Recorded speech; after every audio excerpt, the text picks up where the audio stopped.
A pervasive assumption in American history suggests the United States was built from the ground up on Christian doctrine. However, the men who actually designed the nation left behind a very different blueprint, researched and curated by Jim Columbus. To find what the early American government actually was, we look to a peace agreement signed in 1797, the Treaty of Tripoli. This was a binding legal document that officially defined the nation's identity on the world stage. Scanning to Article 11, the text is unambiguous. It declares the United States government is not in any sense founded on the Christian religion. President John Adams signed this treaty after a unanimous Senate vote, marking it the official consensus of our early leadership. To understand why they wrote this, we look at the world they were leaving behind.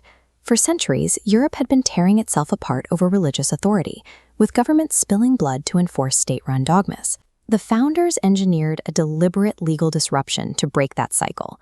They created a federal government that was entirely neutral, lacking the power to declare a national faith or punish a heresy. This created a massive practical challenge.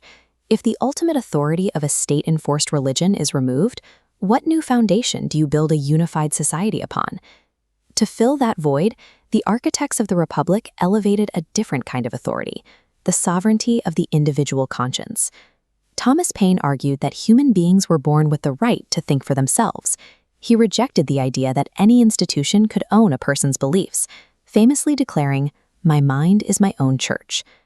James Madison warned that mixing government and religion leads to the corruption of faith and the persecution of minorities. He fought against taxpayer-funded churches and religious tests for office to prevent ecclesiastical tyranny.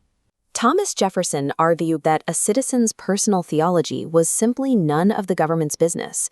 In his view, it did no injury to the state whether a neighbor believed in 20 gods or no god at all.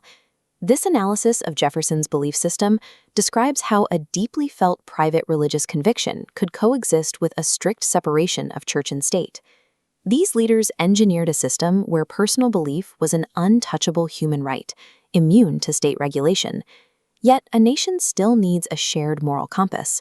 Without a state-mandated church telling everyone how to behave, diverse citizens had to find common ground. They found their answer in a universalist concept, the grand architect of the universe. This served as a philosophical bridge that bypassed strict religious divisions. This framework is embedded directly into the visual identity of the new nation. The reverse side of the Great Seal, featuring the Eye of Providence and an unfinished pyramid, represents a higher oversight of reason and order rather than a specific biblical revelation. The Masonic square and compasses, resting on an open Bible, symbolize how reason and architecture could intersect with varied faiths. It allowed Protestants, Catholics, Jews, and deists to stand on the exact same civic ground as equal citizens. This universalist umbrella of reason was the tool for enabling pluralism. It allowed an incredibly diverse society to unite around shared values without requiring them to agree on religious doctrine. This secular logic extended from the blueprints of the Capitol into the daily lives of citizens, emphasizing orthopraxy, or right action, over religious orthodoxy. The ultimate physical manifestation of this American ethos was a personal project undertaken by Thomas Jefferson, now known as the Jefferson Bible. Jefferson took a razor blade to the New Testament.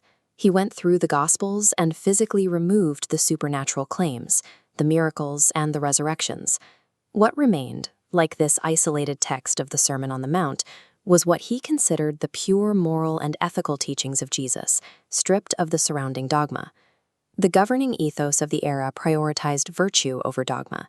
The founders believed that how you treat your neighbor and the justice you bring to your community matters far more to the Republic than the specifics of your theology. The parchment of the U.S. Constitution reveals the completed framework. This is a government founded on the consent of the governed, where power flows directly from we the people. The record shows a commitment to liberty that allowed for deep spiritual conviction, provided it remained outside the reach of state power.